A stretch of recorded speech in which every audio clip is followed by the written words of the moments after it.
কেমন আছো সবাই? আশা করছি সবাই খুব ভালো আছো। হ্যাঁ, চাউমিন দেখিয়ে ভিডিওটা স্টার্ট করছি, তার মানে এই নয় যে এটা কিন্তু কোনো রেসিপি ভিডিও, একদমই না। এটা হচ্ছে একটা স্পেশাল কারণে আমি চাউমিনটা বানাচ্ছি।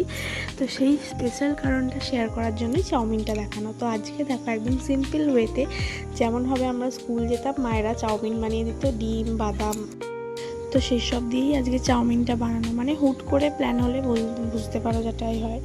তো আজকে সেরকম কোনো সবজি টবজি ছিল না আমার কাছে। তো দেখো, যেটা বলছিলাম যে স্পেশাল মানুষগুলো আসবে সেটা হচ্ছে আমার মা, বাবা আর ভাই। তো দেখো, বাবা ওখানে বসে আছে আমার শ্বশুরমশাইয়ের সাথে গল্প করছে, আর মা এখানে বসে আছে, আর আমি তো বসেই আছি। গরমের অবস্থা পুরো খারাপ, প্রচণ্ড গরম রেখেছিল, তাই জন্য দেখলে বাবারা ওখানে স্ট্যান্ড ফ্যান লাগিয়ে বসে আছে। আর এদিকে দেখো আমার ভাইকে এতক্ষণ দেখাতে পারিনি, কারণ ও আসার সাথে সাথেই ওর জামাইবাবুর সাথে চলে গেছিলো বাজারে। তো ওদের আসার ক্লিপগুলো নেওয়া হয়নি, তখন একটু ব্যস্ত হয়ে পড়েছিলাম। বুঝতেই পারছো, মা বাবা অনেক দিন পর আমাদের বাড়ি এলো, তার কারণ।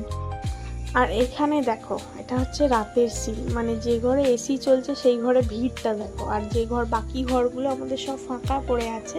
বাট ওই যে গরমে সবার হাল খারাপ, তো বাবা শ্বশুরমশাই ও ঘরে শুয়েছে আর আমরা সবাই ঘরে। তো চলো বাই।